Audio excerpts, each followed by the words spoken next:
Chris here with another fresh tip for you all. In this video, we're going to continue our look at painting Plasma Glow. This is part 2.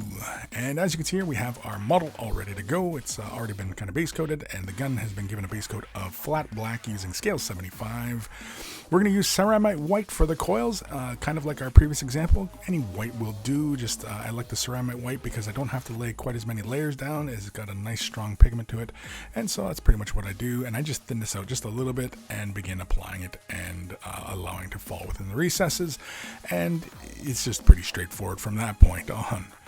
Once it's all dry, we are going to come in with some Vallejo Fluorescent Green. So this is a really fun color.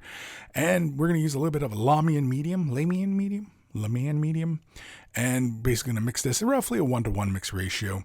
And we're just going to slightly glaze from the corner of the coils and pushing down towards the where the coils kind of meet the rest of the body. We want our color intensity to build towards the bottom portion. Again, we're doing these plasma coils in the sense that the glow is coming from the inside of the coils rather than the typical fashion where we highlight the outer portions of the coils. Here I'm applying a second layer, again concentrating most of this fluorescent green on the top. Now even at this point, this looked really cool and really bright. It doesn't really show up on camera here, but to the eye, that's huge.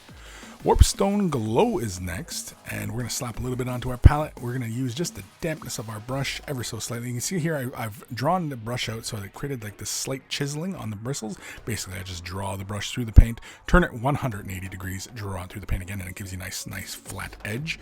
And I'm just catching just the tops of the coils with this color here. I could have thinned the color out just a little bit more just to make it flow from the brush a little bit easier. I just didn't want to go too far because I didn't want it to fall within the recesses of the coils, because this effect is building on top of the raised portion of the coils. Build a little bit more color intensity on the very top of the coils, allowing more of that to build up closer to the main center of the gun. Use a little bit of medium to thin the color out, and we are going to establish the glow around the coils themselves. And here I just begin laying down, and I do about, I think, 3 layers of glazing here, building up more of the color intensity towards the edge closest to the coils themselves. And again, I apply about 2 or 3 layers down. You can see that it's kind of smoother now. Caliban Green is next with some Lamian medium. We're going to apply this. Again, we're just going to go right for the corner. We're not laying too much of this down. It's just thinned out just ever so slightly, so it just glides across. You can see there, one point there, I kind of hit in between 2 of the coils. I do clear that up off camera, just as it was annoying me and I didn't really want that look. Basically all I did was come in with Warpstone Glow and just, picked out that little in between. Ceramite White is next, Lamian Medium. Again, kind of a 1-to-1, and a drop of Liquitex Fluid. That's not the bottle of Liquitex Fluid, this is my eyedropper, but because the whole bottle takes up the whole frame, and I just, it's Liquitex Fluid.